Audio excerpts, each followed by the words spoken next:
জিবরিল হলেন একজন ফেরেশতা। কি ফেরেশতাদের আকার ছোট না বড়? আরো জোরে বল।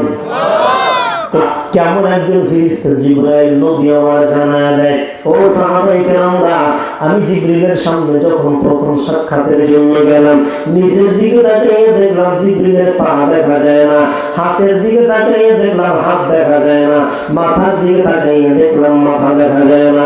আমি জিবরিলকে বললাম, জিবরিল আপনার মাথা কোথায়? জিবরিল কয়, পয়গম্বর আমার মাথা যদি দেখতে হয় জমিন থেকে আসমানে ওঠা লাগবে। আমার মাথা 7 আসমানের উপরে। ও জিবরাইল পাও কোথায়? ও পয়গম্বর আমার পা যদি দেখতে হয় দুনিয়ার মাটির নিচে একটা সমুদ্র আছেন প্রায় 8000 বছর, 8000 ফুটের গভীরতা। বিভিন্ন মুফাসসিরিন কিরাম বিভিন্ন ভাবে থিওরি দিয়েছেন। জিবরিল আমিন কয়, পয়গম্বর আমার পা যদি দেখতে চান সমুদ্রের নিচের দিকে তাকাইতে হবে। আমার নবী ডাক দিয়ে কয়, দুনিয়ার মানুষেরা সমুদ্রের গভীরতা 8000 ফিট। কেউ কেউ বলেছেন 8000 বছরের রাস্তা, এত গভীরতা।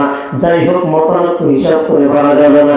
নবী আমার কয়, এত বড় সমুদ্রের গভীরতার নিচের দিকে আমি নবী লক্ষ্য করিয়া দেখলাম জিবরিল আমিন যে দাঁড়াইয়া আছে, সমুদ্রের পানি জিবরিলের টাকনু বরাবর আসে নাই। জিবরিলকে বললাম, তোমার হাত কোথায়? জিবরিল বললেন, পয়গম্বর হাত যদি দেখতে হয় মাশরিকের দিকে তাকাইতে হবে, মাগরিবের দিকে তাকাইতে হবে।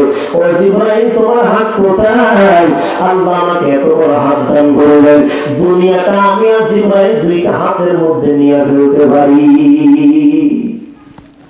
সুবহানাল্লাহ বলুন না।